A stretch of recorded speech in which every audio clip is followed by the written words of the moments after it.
Question from the floor. I know this lady at the back here has been waiting for some time to ask a question. None of you have mentioned TTIP. I did, yes, in my speech at the beginning. Sorry, I didn't hear that. I'm sorry.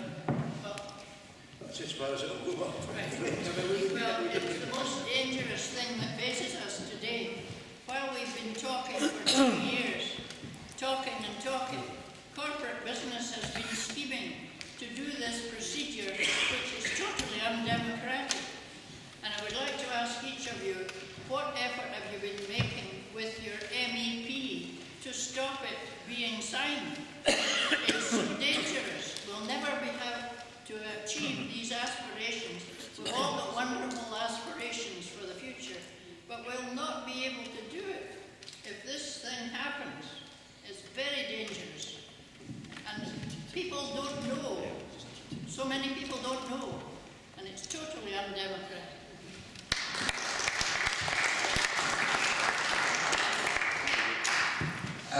Obviously you have all gathered by now that I'm the Conservative candidate, and you have also remembered my light bulb. This light bulb, I used it earlier to demonstrate. I mean, I'm going to try to light it again, but it's difficult with 2 hands. Here you go. So I used it to demonstrate how the son of Greenock, James Watt, was able to, through his work on energy and physics 200 years ago, to enlighten the whole world. And that was only possible because we, humans, do share with each other. We share innovation, we share technology, we share our products, we share our services. And because of that, we are not only Britain benefits from the innovations of James Watt, but it is actually all of the world currently benefits from this. This light bulb doesn't only exist in Britain, it exists everywhere in the world. And everywhere in the world actually you will see the letter W written on it. So everything that promotes trade, that promotes business, that promotes sharing innovations across the world, I am in support of it.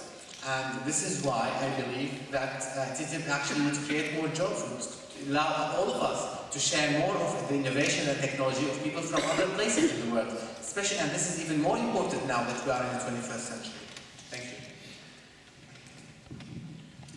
Yes, but TTIP is more than just a trade deal, and I think that's the point that the question is about, is what we have done with MEPs. I sent with a resolution at the SNP Spring Conference that was moved by Alan Smith, one of our MEPs, and the point I made is that TTIP, left unaltered, would be Thatcherism's ultimate triumph. And the reason for that is that we don't believe that the investor-state dispute settlement is actually necessary in this trade deal.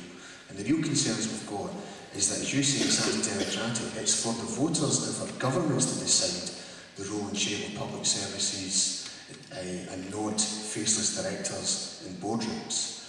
And a very real concern I have as well is that some of TTIP is talking about the lowering of standards and so many things. So that light bulb that you've just seen might not be as safe under TTIP as it would just now.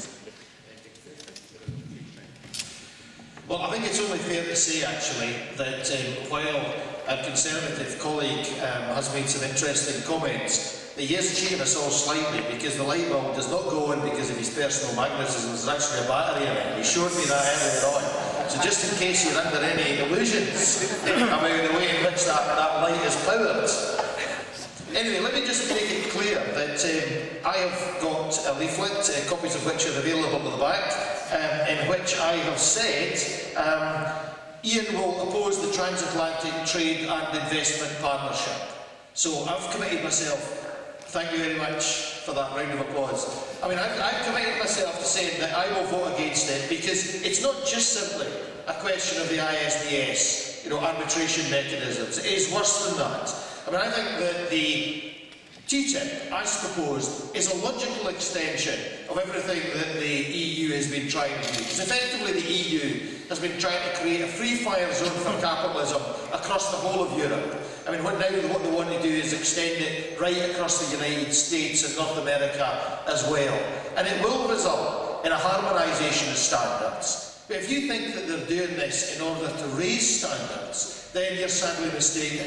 Except in those circumstances where raising of standards will enable them to keep out potential competition and enable big firms to obtain monopoly profits. So that's why, in those circumstances, I'm absolutely clear that I am committed to oppose TTIP, and that's what I've been saying to the electorate in my constituency. Because I think, give it to Richard. on that happy note, I will pass on.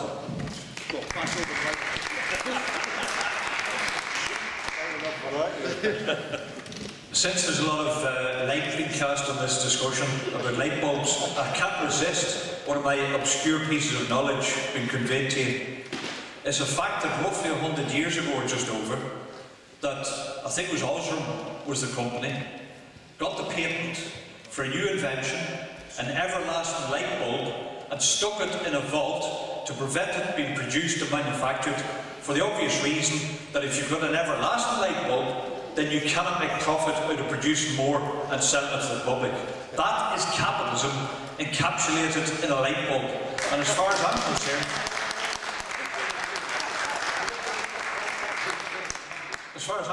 another reason why as a party we're totally anti-capitalist and pro-socialist. And that is also linked with this TTIP issue, because that, as others have already said, is the ultimate in capitalist domination of our lives. It includes the fact that, of course, they can sue governments for daring to defy the plans of a multinational, whether it be in the health service, which is often quoted, or elsewhere.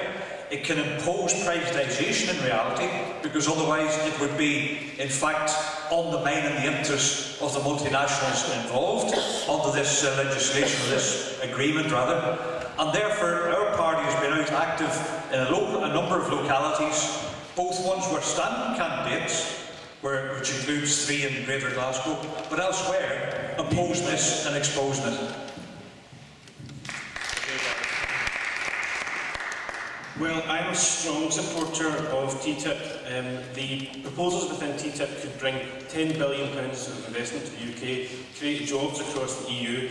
We've seen from the things that have been released already from EU Trade Commissioner Cecile Malmström, this is a quote from EU Trade Commissioner, member states do not have to open public health services to competition from private providers, nor do they have to outsource services to private providers.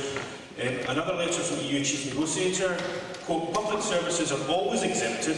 The argument is abused in your country for political reasons.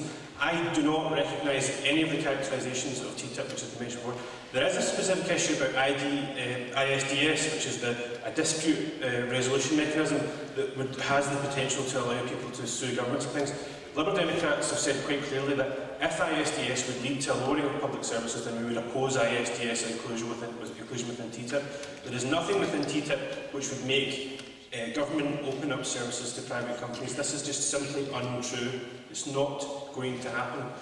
TTIP means that small businesses in the UK can trade and invest with people in the US. We currently are within a free trade bloc in Europe, but that doesn't extend to the US. This would expand that to the US and open up opportunities for trade. It's an excellent thing which should be supported.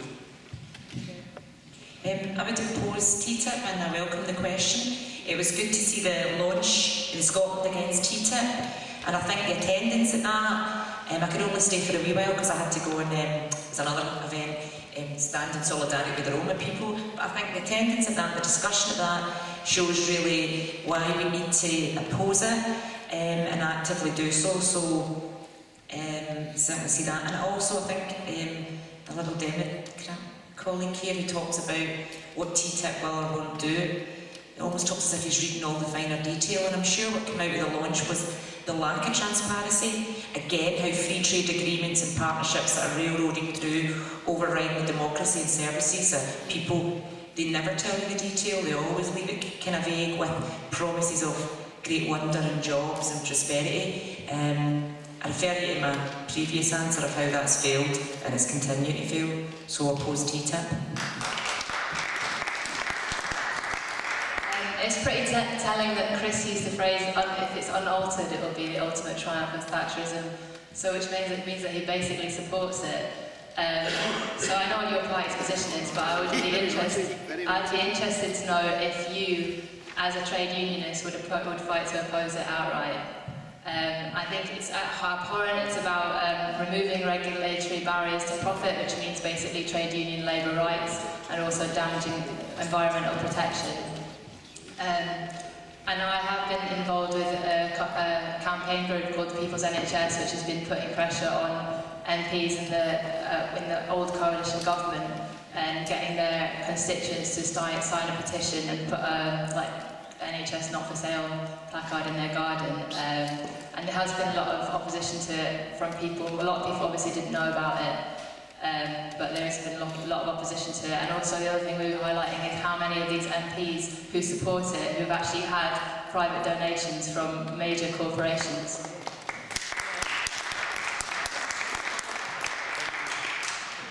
Well, both the Transatlantic Trade and Investment Partnership and the Canadian Investment Partnership, both of these have been opposed by all the Green MEPs in Europe, of all the Green parties. We are the only parties that have opposed this in Europe, in the EEC. We oppose it for the reasons that have been outlined. It's anti-democratic.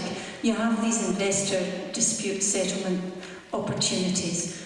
Give you an example. El Salvador has been being sued for years by one of these investors because they shut down their gold mines because of the appalling health damage it was doing to people because of the environmental pollution. Their debt was then sold on to yet another company. It's been going on for years. They're being sued for 5% of their national budget. These investors want money. They don't maybe. So if we refuse them access, there will be clauses in there. There are clauses in there, and that's why Greens are opposing it, that do say they have leverage. Also, there's the environmental standards. Now, there's American opposition to this too. This isn't just one-sided opposition. That's fine. Okay? So we're opposed to it. Can I just